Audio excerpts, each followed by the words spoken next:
Salut, bienvenue sur Valentin Finance. Alors aujourd'hui, on va voir ensemble ce qu'il faut investir en bourse ou non.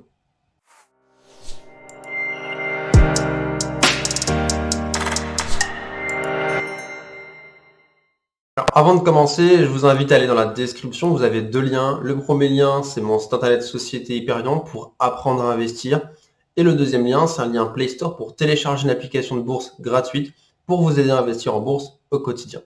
Alors, est-ce qu'il faut investir en bourse ou non? C'est une question que beaucoup de gens se posent, qui est une question légitime, puisque beaucoup de personnes ont une aversion pour la bourse, pensent tout de suite bourse égale risque.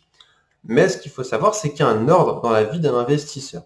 Donc, je vais récapituler tout ça tranche d'âge par tranche d'âge. Si vous avez moins de 20 ans, le plus important, c'est de vous former en investissement, mais pas uniquement en bourse ou en immobilier, c'est d'avoir une connaissance financière et économique assez globale. C'est-à-dire de savoir de quoi on parle quand on vous parle des taux d'intérêt, des taux directeurs, les effets de levier en immobilier, en bourse, la différence entre une obligation, une action, la dividende, une rétribution, le paiement par soult, etc. Donc avoir une connaissance du langage financier. Ça, vous pouvez le faire tout simplement sur Internet. C'est gratuit. Vous marquez langage financier, vous avez une liste et bon courage. Bon, ça se passe pas vraiment comme ça, hein. Souvent, vous lisez des livres parce que juste lire une liste, c'est chiant. Si vous voulez investir, est-ce qu'il faut investir en bourse ou pas? Eh bien, ça dépend de votre âge, tout simplement, puisque l'investissement en bourse se fait sur le long terme. La réduction du risque en bourse se fait sur le long terme. C'est-à-dire que plus vous investissez sur une période longue, plus le risque s'approche de zéro. Plus vous investissez sur une période courte, plus le risque est élevé. Contrairement à l'immobilier avec des crédits qui sont plutôt court-termistes, moyen terme, puisque plus vous avez un crédit longtemps, plus les risques sont élevés, moins vous avez un crédit longtemps, moins le risque est élevé, et en plus vous engrangez du cash flow. Alors, on va refaire étape par étape. De votre naissance à vos 20 ans, le mieux, c'est d'apprendre à investir, comme je vous l'ai expliqué. Si vous avez une vingtaine d'années, de vos 20 ans jusqu'à vos 50 ans, par exemple, vous investissez en bourse tout le temps, chaque mois, la même somme. Si vous gagnez plus par la suite, augmentez l'investissement.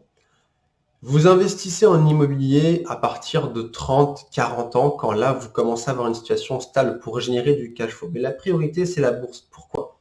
Les intérêts composés en bourse sont un outil phénoménal. C'est-à-dire que plus vous investissez longtemps, plus vous gagnez d'argent. C'est pour ça que les riches s'enrichissent de plus en plus. Il est là le secret. C'est parce qu'ils conservent leurs actifs très longtemps sur les marchés financiers.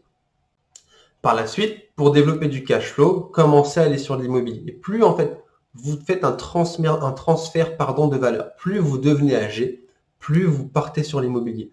Plus vous êtes jeune, plus vous partez sur la création d'entreprise et l'investissement en bourse. C'est aussi simple que ça. C'est l'unique recette que toutes les personnes qui s'enrichissent ou les riches utilisent. C'est plus vous êtes jeune, plus vous investissez en bourse sur le long terme, donc sur des actions à dividendes, et vous vous formez, etc. Plus vous vieillissez, plus vous partez sur de l'immobilier. Souvent, on pousse les gens à partir sur l'immobilier très rapidement quand ils sont jeunes avec des dettes, etc. En leur disant, voilà, ton travail il est nul, il faut que tu partes, tu es un esclave et tout. On vous frustre pour vous forcer à faire ça. Mais le plus intelligent, c'est d'abord de partir sur la bourse sur du long terme, créer quelque chose de solide, avoir ce qu'on appelle un net worth positif, d'avoir un patrimoine positif. Si vous faites qu'investir en immobilier avec de la dette tout le temps, vous avez un patrimoine négatif. Alors certes, vous avez un cash flow positif, mais si vous êtes une entreprise, vous êtes en faillite comptable, mais vous avez de la liquidité qui tombe chaque année, chaque mois, c'est cool. Ça, il faut le faire plutôt quand vous êtes âgé. Sachant qu'en plus, l'avantage quand vous avez investi en bourse sur du très long terme, c'est que vous pouvez transférer la valeur de votre patrimoine boursier en immobilier en l'achetant cash. Alors certains vont vous dire oui, mais quand on achète cash, on a des impôts, alors que quand on achète en crédit, on n'a pas d'impôts. Certes, mais ce que vous ne payez pas en impôts, en fait, vous le payez en crédit de toute façon. Donc, sachez qu'un crédit reste toujours un risque. Donc, il faut faire un transfert de valeur au fil du temps. Plus vous êtes jeune, plus vous investissez en bourse. Entre les 30 à la quarantaine, vous pouvez vous permettre de faire de l'immobilier à crédit puisque vous pouvez supporter les risques de crédit. Mais plus vous vous approchez d'un âge avancé, plus il faut partir sur des actifs tangibles comme l'immobilier entièrement remboursé, donc du patrimoine net.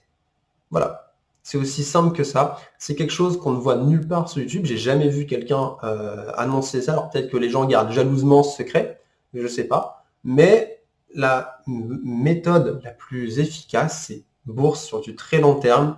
Quand vous arrivez à 30, 40 ans, partir sur de l'immobilier à crédit en continuant à investir en bourse. Et plus vous devenez âgé, plus vous devez avoir des actifs entièrement remboursés qui vous appartiennent.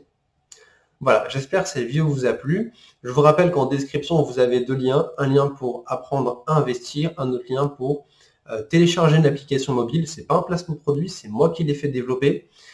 C'est une application de bourse pour suivre un petit peu les marchés financiers, avoir des notifications, lire les bilans financiers, les ratios financiers sur les entreprises, les rendements, etc. Donc voilà, j'espère que cette petite vidéo vous a plu et surtout, portez-vous bien.